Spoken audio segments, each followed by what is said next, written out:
HW News Network has entered into a partnership with ITV Gold, that is a 33-year-old 24/7 TV channel in the United States, where anchor Aditi Lamba has interviewed Congress leader and Member of Parliament Shashi Tharoor.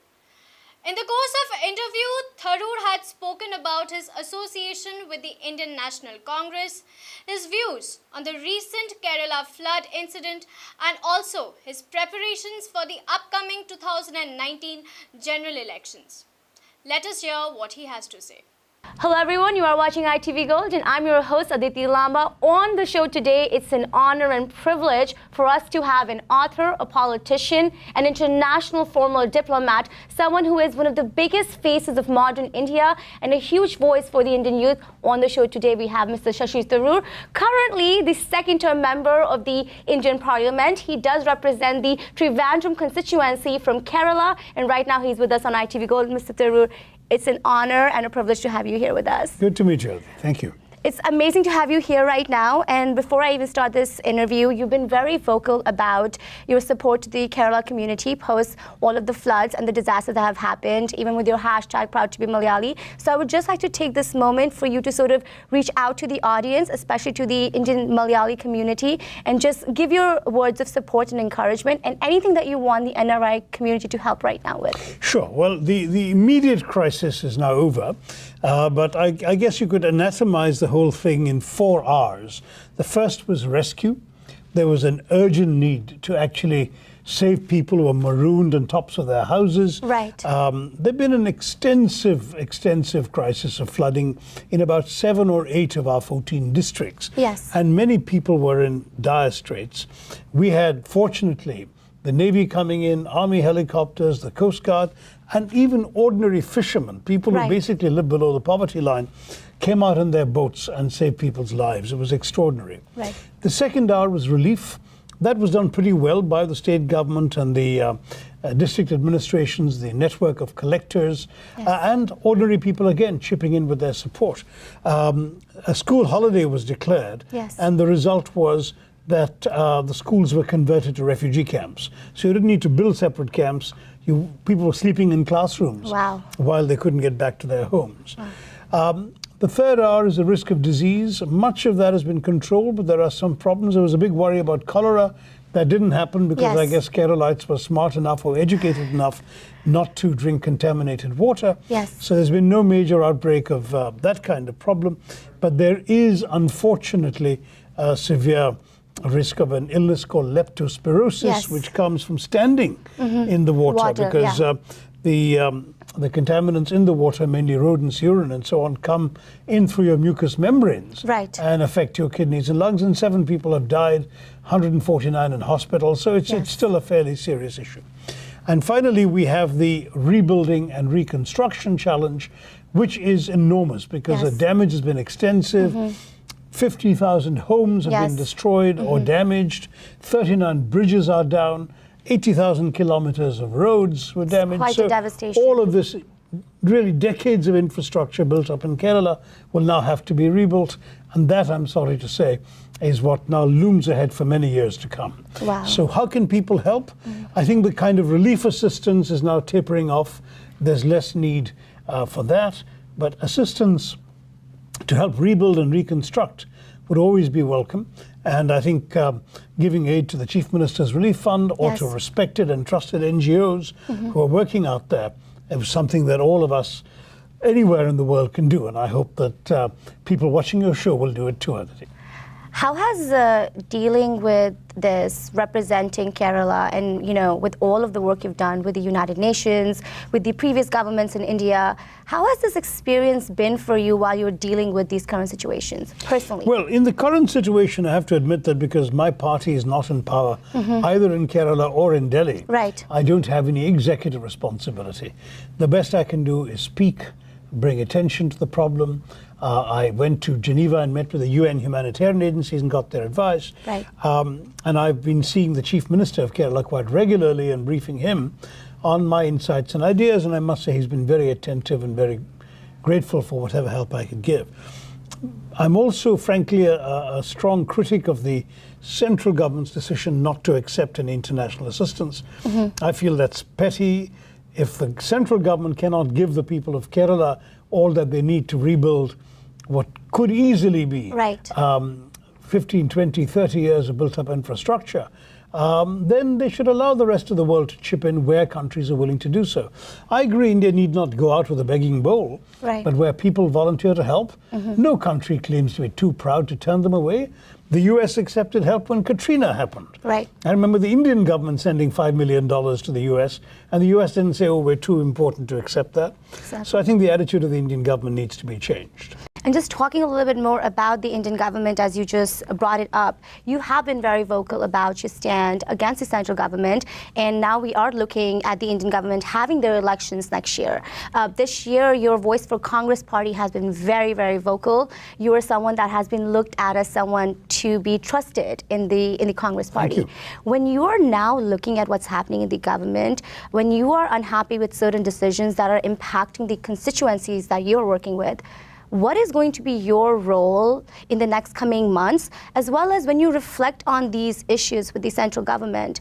How important is it right now for you to campaign for your voice now that we're going into 2019? Well, obviously, I will be campaigning pretty much full time from the Right. time I get back at the end of this week, this weekend. Largely because there's no question in my mind and in the minds of everybody else who cares about India that the future of the country will be very severely impacted by the decisions made by the voters in the next election. Right. We have seen, sadly, an attempt to transform in many ways the nature of our country by a government which has unleashed or at least condoned a number of forces of bigotry and intolerance that should have no place in our society. We have seen the onset of phenomena that we hardly were conscious of before, Right. of the so-called Gau Rakshaks, the cow vigilantes, the mob lynchings. Yes. These are kinds of episodes that have shaken many people's faith in the Indian Republican and the Indian secular democratic experiment to the core. And I think that we do need to stand up for decency and human values in our society. On top of that, this government was elected because it talked a good game economically, but has not been able to deliver. Economic growth has slowed down. Jobs have not been created. We are seeing agriculture in a state of great distress, farmer suicides going up. We're looking at exports stagnating, manufacturing going down. It's a really unrelieved picture of gloom around, and one turns to one's voters and says, have achhe din come for you, the good days that were promised by this government. And if they haven't come, why do they deserve a second chance? I would just like for you to reflect on this huge concept of, India, Pakistan, and the Muslim population, and how they sometimes do get marginalized in India. You've been very vocal about this, and that's one of the biggest reasons Congress supporters have come up to you on that. I would just like for you to just give us a little bit of insight into that big concept. There are two different issues. India, Pakistan is a relationship between two states. India and Indians, Muslims are a question within our own society. India's Muslims are not Pakistanis, they're Indians. Right. And they have the rights of Indians, and they should be allowed to flourish in our society just as anybody else of Hindu or Christian or any other faith. Right. But India, Pakistan, the problem unfortunately goes to the very nature of the Pakistani state. You see, in India, the state has an army. Right. In Pakistan, the army has a state. The state, yes. And the army controls pretty much everything there is in that society, including its government. They ran the country directly with a number of military coups for 32 years, but they also ran the country indirectly when they weren't directly in power by controlling how much the civilian government could do and not do, and by curbing the rights of the civilian government to actually make peace with India. Every time the civilian governments of the day engaged in a peaceful process with India, the military and their pet jihadis were unleashed to stop it. Yeah. So Mr. Vajpayee took a bus trip to Lahore in 1999. Within a few months, the attack on Kargil followed. They did. We had the issue of the peace talks in Agra. Within a few months, the attack on the Indian Parliament followed. We had a warm and peaceful attempted dialogue between Mr. Zardari's government and the government of Dr. Manmohan Singh, and then 2611 followed. So every time that peace has been attempted, somebody in Pakistan has had a veto on it through the use of terror as an instrument of their designs. And to my mind, that is a problem that can only be solved within Pakistan. Until and unless the people of Pakistan ensure that the military's malign influence is curbed, we are doomed, I'm sorry to say, to a series of this kind of unpleasant and unfortunate developments. So that's on the India-Pakistan front. I think people in India want peace because they want to get on with the job of development. Exactly. But Pakistan is the only country that can give us peace. And all the civilian leaders who want to do that are frustrated and thwarted by the military's control of that society. There is no army anywhere in the world, in any country, that controls a greater share of that country's GDP than Pakistan's army does, or that country's government budget than Pakistan's army does. In these circumstances, I think we have a real challenge. Indians and Pakistanis usually get along very well. You see in a place like the US that they're the best of friends, because between the people themselves, they're far more in common than what divides us. What divides us is nothing more than the unpleasant ambitions of the Pakistani military. And that's the real challenge. Now, when it comes to the question of India's Muslims, that's a different issue because they are a disproportionately poor section of society. Essentially, the thriving, educated, professional middle classes emigrated at the time of partition or soon thereafter to Pakistan, leaving the Muslim community disproportionate in the sense that you only had the elite, the Nawabs, as it were, the extremely affluent, feudal almost families, and the very poor. And the middle class was just much smaller than the middle class of any other community. That has created its own problems, but we cannot afford to have a society in which one community is disproportionately represented in the prison population and not adequately represented in the police.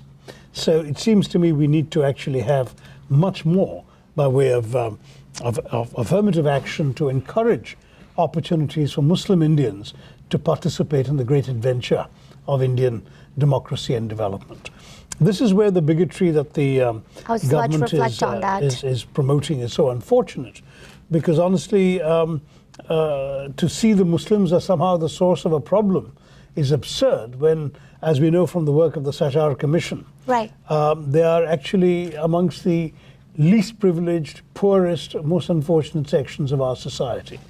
And for that reason, it seems to me very necessary that we should move to a politics of inclusion rather than the kind of demonization we've seen from some unpleasant elements who have been unleashed in the recent years. Would inclusion and inclusion of the Muslim community be a huge aspect of the elections next year, especially for the National Congress Party? I think it's going to be one of the issues, but not the only issue.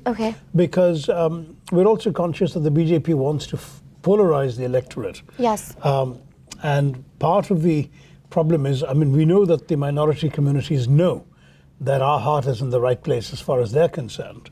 But the BJP wants to sort of try and make the argument that these people are only interested in the minorities and they're not standing up for the interests of the majority in the hope of polarizing the majority of voters to support them.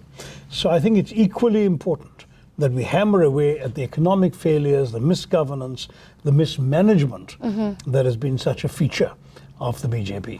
We are running out of time right now as being signaling. I just have two last questions for you, and feel free to combine them. One is, I would really like for you to comment on what you thought of the striking of Section 377, because you were one of the most vocal politicians about it. And I personally, as an Indian American, thought it was a great moment of honor for me, because I'm still an Indian citizen. And also, with that in mind, with what you felt during that time, what is your hope for India? Just yours. Well, on 377, I think it was an injustice that needed to be rectified. I think it's wrong that a section of our citizenry should be deprived of the rights that the rest of us take for granted. It seems to me the government has no place in the bedroom, and the government has no place stigmatizing and even criminalizing a certain section of people because of the way in which nature or God made them. And it seems to me that this is wrong, and I'm very glad that finally the Supreme Court woke up and read down the law. On the question of what I wish for India, I wish for India a number of things. I certainly wish for India progress and prosperity for all its people. And by that, I don't mean that we have to be tomorrow's China or whatever. I mean that every Indian should be able to have 3 decent square meals a day, Yes. a roof over their head, a decent school to send their children to, a healthcare center within a few kilometers of their place of work and life, a decent professional expectation, and the ability to dreams for a better future for themselves and their children. This is what every human being wants. Right. And I want my country to be able to guarantee that to all its citizens. Secondly, I want India to be secure. There are people around who unfortunately wish us harm, and we have to be strong and resistant to it. Third, I wish India to be a country that in many ways sets an example to the rest of the world. Our democracy was an example to the rest of the world. Even a poor country could empower all its people, give them the vote, give them the capacity to determine their own political destiny. That's great. But equally, we should set an example of being a country where people of diverse backgrounds can live together in coexistence and harmony, not being attacked for the mark on a forehead or the absence of a foreskin, not being lynched because of the profession they're practicing or the caste they belong to, and not being attacked or stigmatized because of the food they like to eat. And this kind of thing really has to change. And if we can come back to the India that our founding fathers fought to free, the India of freedom that Mahatma Gandhi, Jawaharlal Nehru, Maulana Azad, Dr. Ambedkar, they all envisaged an India where the individual would be free and society would be free. That would be a great example to set the rest of the world as well. Well, thank you so much for your time, Mr. Tharoor. Any last-minute messages to all of the 3-point-something million Indian Americans that are staying in this country? The camera is yours. Well, I hope that the Indian American community will continue to take an interest in India, follow what's going on back home, be informed, be supportive. And you can certainly give your contributions where they're needed, as in the case of a natural disaster like the Kerala floods. But equally important, you must give your interest, your sympathy, your good wishes, and come and visit often. Put your feet on the soil of the motherland and put your energies and your good wishes where those feet are. I think that I wrote in one of my books a long time ago, does NRI stand for Not Really Indian or Never Relinquished India? And I argued that there was a little bit of both today. Today I'd go beyond that, and I'd say, no, you're much more, you really are the national reserve of India. And as India's national reserve, there's a lot you can do for us that I hope you will continue doing. Stay involved, keep it up, and wish you all success and prosperity in America where you've chosen to live, but also through your success, make us happy and proud. Thank you so much, Mr. Tharoor. Yeah, thank you. Thank you.